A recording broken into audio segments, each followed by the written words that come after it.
Hi everyone, I'm a food rheologist and I am on sabbatical. While on sabbatical, I'm making a video series about the rheology I find in my everyday life. And today's video is on how we use rheology to tell store brand products from national brand products. So here is not Nutella. This is the signature brand, which is the local brand for the grocery store I'm at right now. And when I opened this, I said, okay, this definitely isn't Nutella for reasons I'll go into in just a second. The reason I got it is cheaper than Nutella. So saving some money doesn't always necessarily pay off. But if we look at this spread in here, okay, that's a nice chocolatey color like Nutella.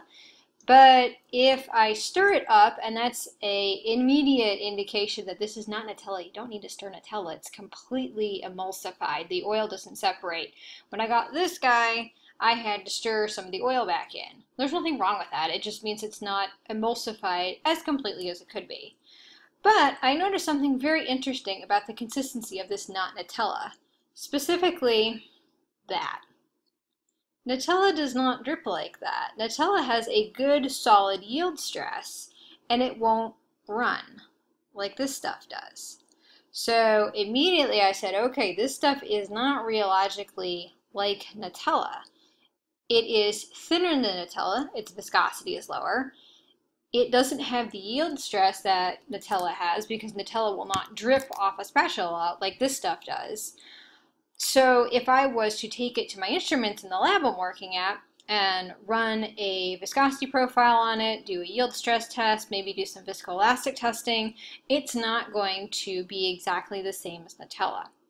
So if I was a product developer and I was trying to match Nutella, I might put something in it to thicken it up a little bit. Maybe I would change the oil I was using. Maybe I'd put in a different cocoa powder or a little bit more cocoa powder. I could change out what sugar I was using. And the ingredients you hit at the end of the list, so the ingredients that are present in smaller amounts, all we know from this ingredient list on the back here is that these ingredients are in this stuff. We don't know how much is put in. That's the intellectual property of whoever's making this, not Nutella. So if we see, okay, they have some kind of emulsifier in there, all right, well, it's in there, but how much should be in there? Probably a little bit more than they have right now. If we look, we see skim milk powder and whey powder. Okay, so those are likely for protein. They may also be bulking agents or thickening agents. So if I was trying to make this not drip so much, maybe I want to put a little bit more of that whey powder or a little bit more of that skim milk powder in there to thicken up, increase the viscosity of this not Nutella so it's not quite so drippy. So those are some things I could do as a product developer to make this more like the national brand or the international really brand Nutella. And so that's actually part of the product development process, is using rheology to say, okay, I've got this imitation product. How much like the nationally or internationally known product is this particular product? So we can get some numbers off of this to see how far off are we.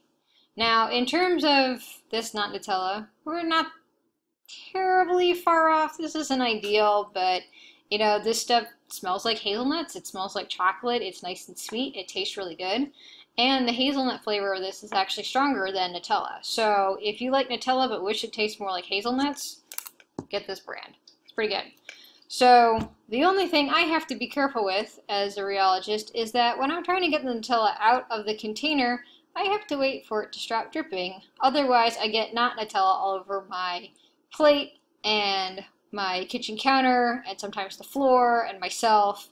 I am not the neatest person around. But other than that, if I wait for it to stop dripping, which here we go, neat little trick here, flip the spatula upside down, there we go, no more drip hanging off, and I can move this. Just paying attention to the rheology means that I can use this stuff without making a mess, and I can enjoy it, and I can save some money because groceries are very expensive here.